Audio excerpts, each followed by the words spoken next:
Joining me right now is Kentucky Congressman James Comer. He is the ranking member of the Oversight Committee and a member of the Education and Labor Committees as well. Congressman, it's great to see you this morning. Thanks so much for being here. Thanks for having me on. And let me just tell you, you have done a great job, Congressman, of holding this administration to account. And I know that you're promising to continue these investigations should the GOP get the majority in November. Can you answer any of these questions? Why is Joe Biden selling oil from our strategic oil reserve and some of it going to Chinese companies that are tied to Hunter Biden? That's a great question, Maria, and you've done a great job covering this from the start. And I think we're seeing that the Department of Justice is finally going to have to act on Hunter Biden. You know, the wheels are in motion now to try to hold this family accountable. But to sell our oil reserves to China, period, is bad. But to sell it to the Chinese company that Hunter has been associated with, the one that Joe Biden left the voicemail with Hunter saying, I think everything's okay, I think you're in the clear, that's the company that we just sold oil reserves to without notifying Congress or anyone else. When you look at Russia, you look at Ukraine, you look at now the Middle East, all of our adversaries have paid Hunter Biden for who knows what over the years, which is illegal, and the Department of Justice is finally coming out and starting to realize that he's been an illegal lobbyist, that the Biden family has sold access to the administration at the highest levels for decades. And I think that because of the great coverage that you've provided, Maria, and that other conservative networks have started to provide, I think the Department of Justice is at the point they're going to have to do something to Hunter very soon. But once they do it, Maria, that's not going to slow down our investigation. We're not investigating Hunter Biden for political reasons. We're concerned that Joe Biden is compromised because of Hunter's shady business dealings, and to sell the oil reserves to that Chinese company that Hunter was affiliated with, that's just one example. So are you talking about CEFC, where we saw the email that says 10% held by H for the big guy? I mean, look, we've got an email in plain sight, black and white, that says 10% held by H for the big guy.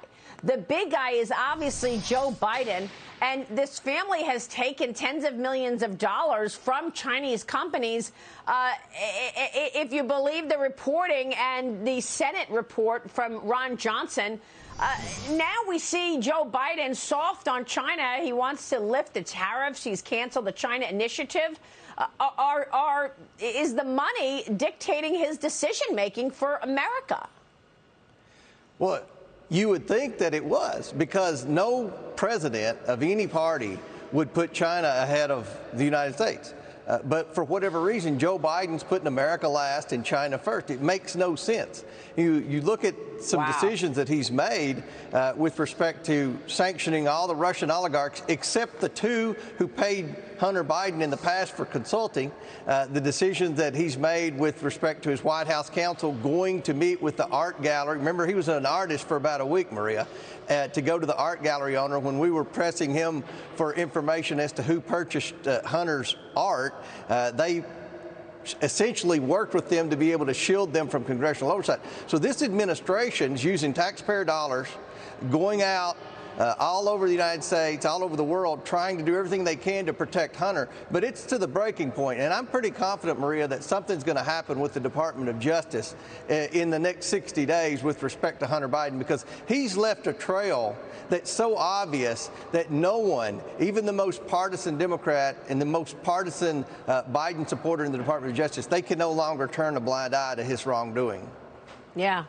Well, it's absolutely disturbing. It's incredible. And by the way, Joe Biden is supposed to speak with Xi Jinping in the next 10 days, according to the president. And so far, we have no evidence that Joe Biden has raised the origins of COVID-19. He's not pushing Xi Jinping in terms of getting an investigation, a real investigation into the Wuhan lab. He's also not asked him to stop sending fentanyl into this country, where 100,000 people have died because of overdoses.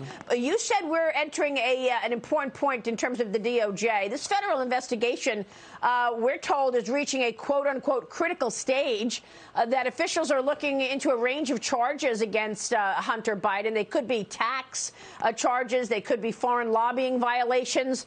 I mean, are they really going to be serious about this, or will it be a slap on the wrist? I mean, do you expect Merrick Garland to get involved here and be light on the president's son? I think Merrick Garland's very involved in this, and I would be shocked if they haven't already consulted President Biden about it. The Department of Justice is going to have to do something.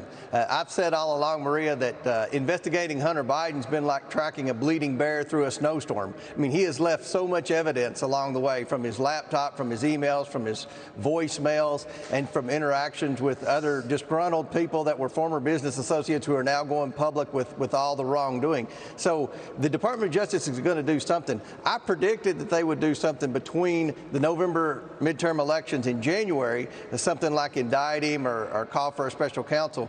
In that, if they did that, they, in a way, protect Hunter Biden from congressional oversight, because if we subpoena him and he disregards the subpoena, it goes before a judge. If he's under indictment, or if there's a special counsel, then that judge is going to say, well, there's already an investigation going on. So I would prefer that that they don't do that, so that we can have Hunter Biden in front of Congress, because I think we've got some pretty good members on our committee that have some good questions, good legal questions that every American wants answers to. So we'll see. Whatever the Department of Justice does, though, that's not going to stop our investigation, because, again, we are concerned that this White House is compromised. And when you see decisions like selling our strategic oil reserves and picking winners and losers as to whoever paid Hunter Biden with respect to granting sanctions to Russian oligarchs, I mean, this administration clearly made decisions based on Hunter's wrongdoing.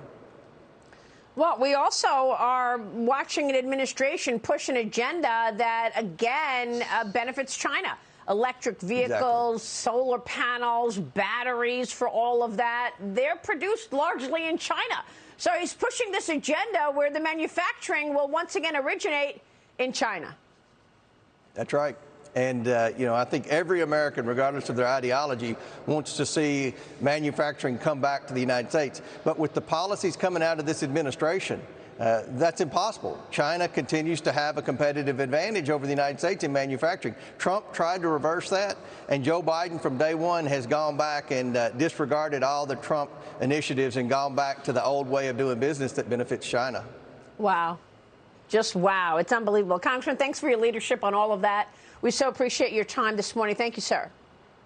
Thank you, Maria.